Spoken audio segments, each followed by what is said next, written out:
PRC సంబంధించి 11%కి చేయాలి ప్రభుత్వం నిర్ణయించిందని చెప్పడానికి సంతోషిస్తూ ఉన్నాను. అట్లాగే మిగతా సంబంధించినటువంటి లేవనెత్తిన అనేక అంశాలు, ఆ అంశాలన్నీ కూడా ఆర్టీసీ యాజమాన్యం అట్లాగే కార్మికులు సంఘాలు కూర్చొని కూలంకషంగా చర్చించి సాధ్యమైనంత మేరకు అన్ని అంశాలని పరిష్కరించుకోవడం కోసం ఆర్టీసీ యాజమాన్యాన్ని చొరవ చూపించి వెంటనే ఆ చర్చలు కూడా ప్రారంభించి కార్యాచరణని ముగించవలసిందిగా కూడా ఆర్టీసీ యాజమాన్యాన్ని ప్రభుత్వం ఆదేశిస్తాం. ధన్యవాదాలు. పెద్దలకు ఇలాంటి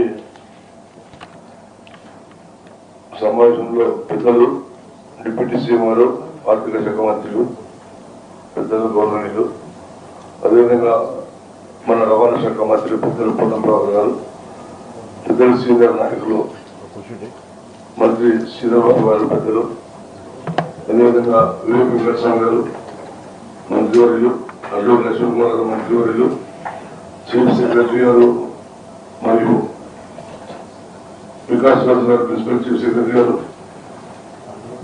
నాగూజీ గారు ఎంపీ గారు, ఆర్టీసీ గారు, చీఫ్ సెక్రటరీ ఫైనాన్స్ సంజు సుల్తాన్ గారు, రామకిషోర్ గారు సీనియర్ ప్రిన్సిపల్ సెక్రటరీ గారు, ఆర్టీసీ అధికారులు, పాత్రికేయ మిత్రులు, ప్రింట్ అండ్ ఎలక్ట్రానిక్ పాత్రికేయ మిత్రులందరూ, మాతో పాటు పాల్గొన్న కార్మిక సంఘాలందరికీ, ముఖ్యంగా 3 రోజులు ఒక విపత్కరమైన పరిస్థితిలో ఆర్టీసీలో మరి సమ్మె జరగడం, ఎన్నో ప్రధానమైన అంశాలపైన సమ్మె జరగడం, ముఖ్యంగా దాదాపు దశాబ్ద కాలం పాటు నుంచి ఇబ్బందులకు గురై మన తెలంగాణలో మనకు ఇబ్బందులు గురై 7 సంవత్సరాల కింద ఒక చారిత్రాత్మకమైన పోరాటం జరిగింది. మరి ఆ పోరాటంలో అక్కడ ప్రభుత్వం కార్మికులపై దమాకాలు చేసి కార్మికులను నానా ఇబ్బందులకు గురి చేసి కార్మికులకు కావాల్సిన న్యాయమైన జీతభత్యాలు సవరణ కావచ్చు, మిగతా ఎన్నో అంశాలను పరిష్కరించకుండా ఆ రోజు ఎన్నికలకు వెళ్ళడం, మరి ఆ రోజు పెద్దలు గౌరవనీయులు ముఖ్యమంత్రి రేవంత్ రెడ్డి గారు కానీ మరి పట్టి విక్రమార్గంలో వారి దృష్టిలోకి వచ్చిన పార్లమెంట్ సంబంధించిన సమస్యలన్నీ కూడా ప్రధాన ఆర్టీసీ కార్మికుల అంశాన్ని ఒక ఎజెండా తీసుకొని మేనిఫెస్టో ఉండడం అనేది ఒక మామూలు చరిత్ర, పెద్ద గొప్ప చారిత్రాత్మకమైన చరిత్ర.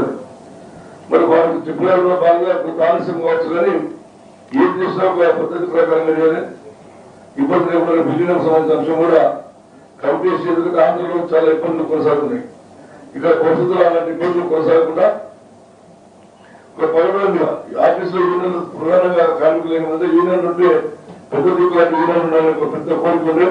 ఆ యూనియన్ సంబంధించి కూడా గుర్తింపు సంఘ ఎన్నికలు నిర్వహించి మరి గుర్తింపు సంఘ ఎన్నికల నుంచి గెలిచేవారికి కానీ విలీన కమిటీలో స్థానం కల్పించి ఎన్నికలకు ఆదేశాలు ఇవ్వడం, మరి ఫిట్మెంట్ ప్రస్తుత పరిస్థితిలో ఒకటి ఏంటంటే ఈ ప్రభుత్వం వచ్చాకనే 20% జీతభత్యాలు తీసుకోవడం, కరెక్ట్ 2 సంవత్సరాలు ఇవ్వకముందే మళ్ళీ 11% జీతభత్యాలు తీసుకోవడం నిజంగా మేము ఈ ప్రభుత్వానికి సర్వదా కృతజ్ఞతలు ధన్యవాదాలు చెప్తున్నాం.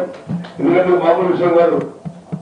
కేవలం 2 పిఆర్సీ ఇవ్వడం, దానికి సంబంధించిన యూనిట్స్ కూడా రిటైర్మెంట్ వరకు ఇస్తాను అంగీకరించడం, మరి ప్రభుత్వం వచ్చాక 5 డిఏలు ఉంటే 5 డిఏలు కూడా 2012 నుంచి డిఏలు పెండింగ్ క్లియర్ చేయడం, మరి మహాలక్ష్మి ఆర్టీసీ కార్మికులు కూడా మహాలక్ష్మి స్కీమ్ ఒక పెద్దగా ఒక ఛాలెంజ్ తీసుకుని మన కండక్టర్లందరూ డ్రైవర్లు అందరూ కలిసి ఆ స్కీమ్ విజయవంతం చేయడం, అది ప్రభుత్వం యొక్క మరణ చూడడం జరిగింది. ప్రభుత్వం కూడా చాలా ఆర్టీసీ చాలా ఎంతో హ్యాపీగా ఫీల్ అవ్వడం, అందుకనే మరి అన్నింటి 2 డిఏలు పెట్టడం, మరి డిఏలు ఇవ్వడం, టీఎఫ్ఎస్ పక్కన కూడా మ్యాక్సిమం చెల్లించడం, ఇంకా చెల్లించాల్సిన అవసరం ఉన్నారా, అదేవిధంగా 2013 సంవత్సరం పార్లమెంట్ డబ్బులు కావచ్చు, చనిపోయే పిల్లల ఉద్యోగాలు కూడా 50 రోజుల్లో ఒక సూత్రప్రాయంగా ఒక అంగీకారం అవకాశం ఉంది. ప్రజలు చెప్పలు చేస్తారని ఆశిస్తున్నాం. రిటైర్మెంట్ సంబంధించి యూనిట్స్ సంబంధించి కూడా రిటైర్మెంట్ సంబంధించి కూడా చేస్తారు. కాబట్టి కార్మిక సోదరులకు మన 3 రోజుల పోరాటం ఒక దురుసకర సంఘటన జరగడం అది చాలా బాధించిన విషయం. దయచేసి ఎవరు ఎవరి పడుతూ మనం బతుకుంటే ఏమైనా సాధించవచ్చు. ఇలా మన ప్రభుత్వం ప్రజాప్రభుత్వం ఉంది. మనంతా అది కూడా కుట్లన్నా మళ్ళీ మనకు మంచి చూడు చూసే ప్రభుత్వం మనకు ఉంది. మన వాళ్ళు మన కుటుంబం బట్టి దయచేసి ఎవరు ఆవేశాలకు గుణం కాకుండా ప్రస్తుత పరిస్థితిలో ఒక మంచి జీతవంతులు సాయం చేసిన ప్రభుత్వానికి పెద్దలు బట్టి మన నాయకత్వంలో ఈ యొక్క నూతన సాగు జరిగినందుకు వారికి ఎన్ని రోజులు మా 3 రోజుల పోరాటంలో ఇక్కడ చిన్న చిన్న సంఘటన జరగడంలో దాన్ని పోలీస్ కేసు వ్యక్తి అనేది కోరడం జరిగింది. వారు దాన్ని సూత్రప్రాయంలో అంగీకరించడం జరిగింది. ఈ పోరాటంలో నాకు సహకరించిన అందరికీ ప్రజా సంఘాలు కావచ్చు అందరికీ ప్రజాప్రతినిధులు అందరికీ పేరు పేరున మరి చేసిగా ధన్యవాదాలు పుస్తకం రేపు నుంచి 23 పోస్టులను క్రియేట్ అవుతుంది. అందరూ ఇందులో దయచేసి టిప్పు ఆదేశాలు ఎంపీఆర్ కూర్చున్నాం. అందరూ హృదయంగా డ్యూటీ తీసుకొని అందరినీ రిజల్ట్ ఆదేశాలు చెప్తున్నాయి. తెలంగాణ వ్యాప్తంగా గత 3 రోజులుగా జరుగుతున్నటువంటి సమ్మెకు సంబంధించినటువంటి యాజమాన్యానికి కార్మిక సంఘాలకు సంబంధించినటువంటి ప్రతినిధుల మధ్య జరిగిన చర్చలు సఫలమైనవి. యథావిధిగా 21 రాత్రి 12 నుంచి ఏ విధంగా బస్సులు బంద్ అయినాయో 24 రాత్రి 12 అంటే ఇప్పటి నుంచి యథావిధిగా పూర్వస్థితికి బస్సుల నడవడం జరగాలి. అందరి విధుల్లో చేరి తమ తమ కార్యక్రమాలు నిర్వహించాలని సందర్భంగా ప్రభుత్వం తరఫున కోరుతా ఉన్నాం, యాజమాన్యం తరఫున కోరుతా ఉన్నాం. అందరికీ గౌరవ డిప్యూటీ సీఎం గారికి అలాగే రవాణా శాఖ మంత్రి గారికి మరియు ఇతర మంత్రులకు అందరికీ ఆర్టీసీ అధికారులకు అందరికీ ట్రాన్స్పోర్ట్ డిపార్ట్మెంట్ అధికారులకు అందరికీ మరి ఈరోజు ఈ చర్చలలో పాల్గొన్న నా తోటి కార్మిక సంఘాల ప్రతినిధులకు అందరికీ హృదయపూర్వకమైనటువంటి నమస్కారాలు తెలియజేస్తూ ముందుగా గత 3 రోజుల నుంచి మొదలుపెట్టినటువంటి ఈ సమ్మెలో కొద్దిగా క్షణికావేశంతో ప్రాణాలు తీసుకున్నటువంటి శంకర్ గౌడ్కు మేమంతా నివాళులు అర్పిస్తూ వారి ఆత్మకు శాంతి చేకూర్చాలని మనసారా కోరుకుంటూ ఈరోజు చర్చల సందర్భంగా గత ప్రభుత్వంలో ఏదైతే ఒక కళ సాకారం కాలేదో ఎన్నో ఏళ్ల కానించి ఎప్పుడెప్పుడని ఎదురు చూస్తున్న కార్మిక వర్గం ఆర్టీసీ ఉద్యోగులను విలీనం అనే అంశం గత 13 సంవత్సరాల నుండి పెండింగ్లోనే ఉంది. ఆ పెండింగ్లో ఉన్న అంశాన్ని గౌరవ పెద్దలు డిప్యూటీ సీఎం గారు మరియు సబ్ కమిటీ మంత్రివర్యులందరూ మా ఆవేదనలు ఈ విలీనంపై చాలా మంది కార్మికులు గతంలో అమరులయ్యారు, ఆత్మబలిదానం చేసుకున్నారు.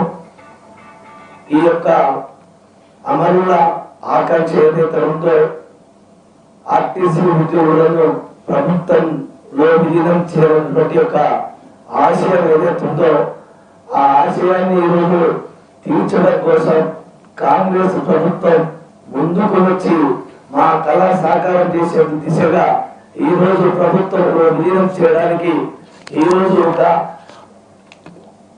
మంత్రులతో ఉన్నతాధికారులతో కమిటీ వేసి ఈ రోజు కార్మిక సంఘాలను కూడా ఆ కమిటీలో భాగస్వామ్యం చేస్తామని చెప్పి ఒప్పుకుంటాం అనేది చాలా హృదయపూర్వకమైనటువంటి ఈ నిర్ణయానికి ప్రభుత్వానికి మా జేఏసీ తరఫున హృదయపూర్వక ధన్యవాదాలు తెలియజేస్తున్నాం. అదేవిధంగా ఇంత ఆర్థిక లోటు ప్రభుత్వం ఉన్నప్పటికీ తర్జన పడి ఇలా కార్మికుల అభ్యున్నతి ధ్యేయంగా కార్మికుల సంక్షేమ మా రవాణా శాఖ మంత్రి గారు ఎప్పటికప్పుడు చెప్తా ఉంటారు. మీరంతా మా కుటుంబ సభ్యులని. ఈ రోజు మీకు అర్థమైపోయింది.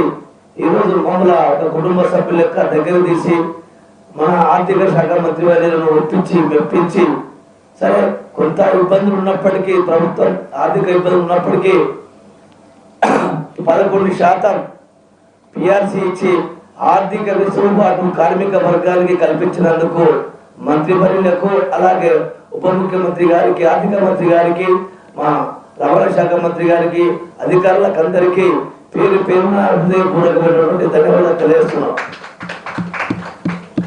ఇంకొకటి ఈరోజు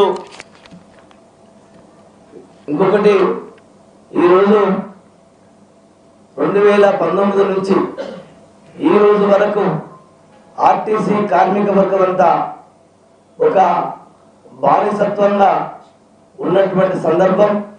సంఘాలు లేకపోవడం వలన, గత ప్రభుత్వం సంఘాలను రద్దు చేయడం వలన ఎవరికి చెప్పాలో దిక్కులు వచ్చిన స్థితిలో ఉన్నటువంటి ఈ కార్మిక వర్గాన్ని కష్టాన్ని కన్నీళ్లకు చెల్లించి ఈరోజు దాని మీద కూడా గౌరవ మంత్రివర్యులు ప్రభుత్వం స్పందించి కార్మిక సంఘాలకు 2016 తర్వాత ఇప్పటి వరకు కార్మిక సంఘాలకు ఎన్నికలు జరగలే.